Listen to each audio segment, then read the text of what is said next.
first guest was elected to the Tacoma City Council back in 2021, has not stopped, doesn't ever stop. There are flames coming out of her beautiful pumps.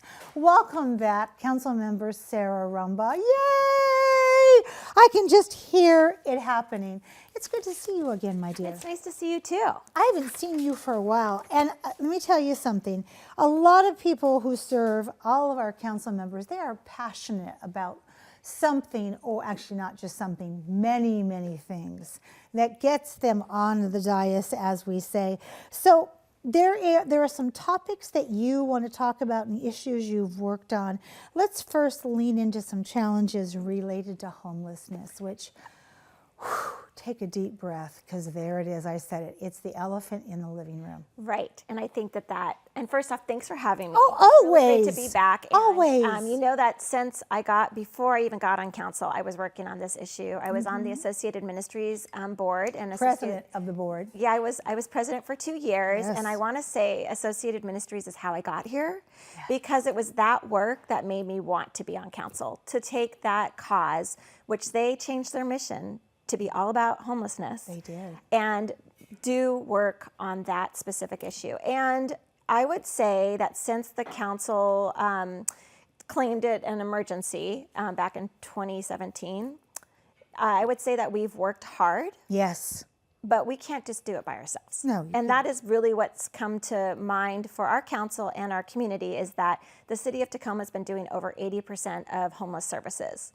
Wow. And so I want to thank every single resident and community member and business that has been impacted by homelessness. Yes. Thank them for showing up and believing that we should treat people with dignity. And I think that's what we've been trying to do with our temporary shelter.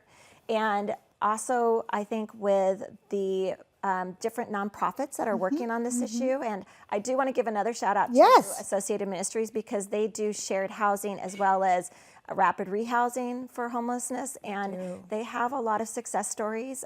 It's a little agency that does a lot. Isn't it true? Yeah.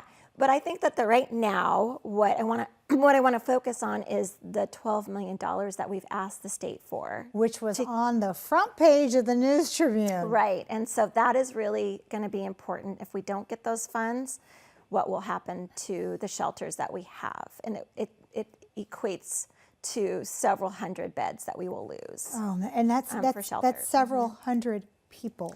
Right, it's not even just several hundred people. It's not just a bed, it's a person that needs to come in. Right, one of them is our stability site, not the stability site, but our safe parking that we have at Holy Rosary.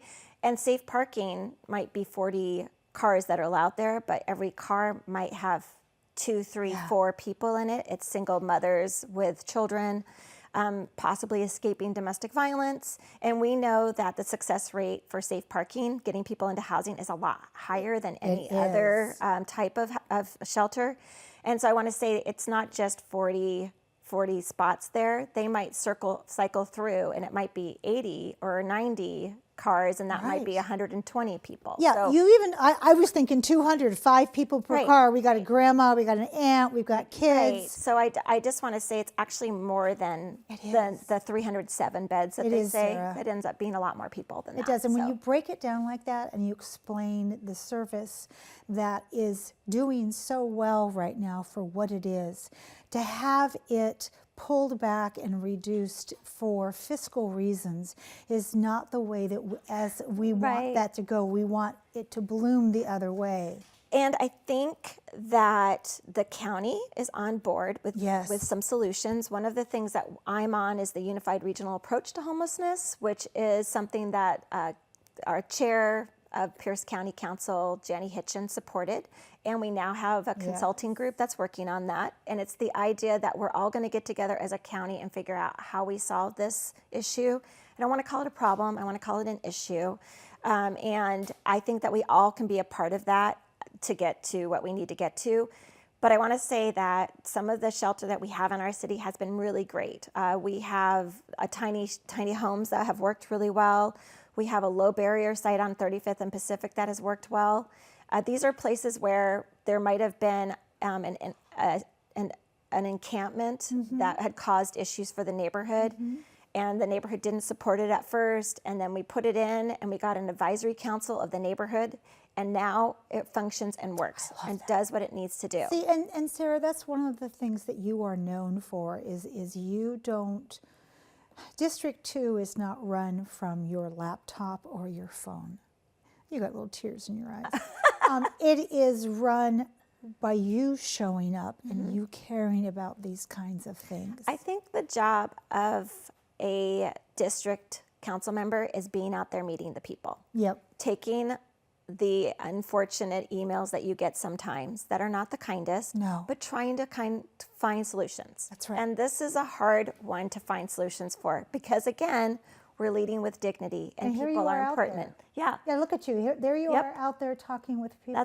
That was a coffee meeting I had. Unfortunately, a lot of the council members can have their council meetings at the library, and at that point, the main library was closed because they were remodeling. Hey, so- I like it. I like coffee shops. Yeah. You introduced me to a really great coffee shop, that green tea matcha one. I love that Gin shop. Matcha. Yeah. Gin Matcha. I Right? love that Right in place. District 2. And this is Ebony and Ivory. That's on 13th and Broadway. Another great coffee shop. Also, there's Lander Coffee, which is also in District 2. So We could just do a coffee. we could. But this leads into my next piece of this because we only have 2 minutes left. We have a new interim chief of police. Oh, yes. Dun, dun, dun! Patty Jackson. Let's talk about the interimness of her and also the permanent search that you'd be involved with. Right. So Patty Jackson, we are so lucky we got Patty Jackson. She is just wonderful. She was at every couple months there's a service for the homeless who have died on the streets. Yes. And it's at Shiloh Baptist, and she was there. And I really appreciate her showing up. It just says a lot to have the police chief there. She might be interim, but in my mind, I would love to see us when we go through our process, whatever that process is. We are right, like we have the city manager is retiring in July, Yes. and so we'll be looking for a new city manager. And I think that solution that decision will be made after we get that permanent person. I can see that. But I think Patty Jackson is a great addition to our city. She shows up and cares. That's what I saw by seeing her at that homeless service. It meant a lot to me and to the other people who were there. Yeah, and what you have just said echoes so loudly in my ears and in my heart. I have heard from somebody who works on the inside who said Tacoma Police Department overwhelmingly loves Patty Jackson. And we want to say a thank you to Chief Avery Moore for all of the beautiful work he set up for Chief Jackson to continue on. Yeah, I really love Avery Moore. He's a great person, and I'm He so is. glad that he got to be our police chief while I have been on council. Yes. Sarah, thank you for being here, taking time out of your busy schedule. You probably have at least 8 more meetings to go to before this day is up, it's coming and emails to answer when you get home. Give your beautiful partner and husband Stan my love, and let's get you back on the couch as we cycle through all of our precious community council members sooner than later. Deal? Yes, definitely. Absolutely. We have much more to come on Cityline. Don't go away. We'll be right back after this quick break.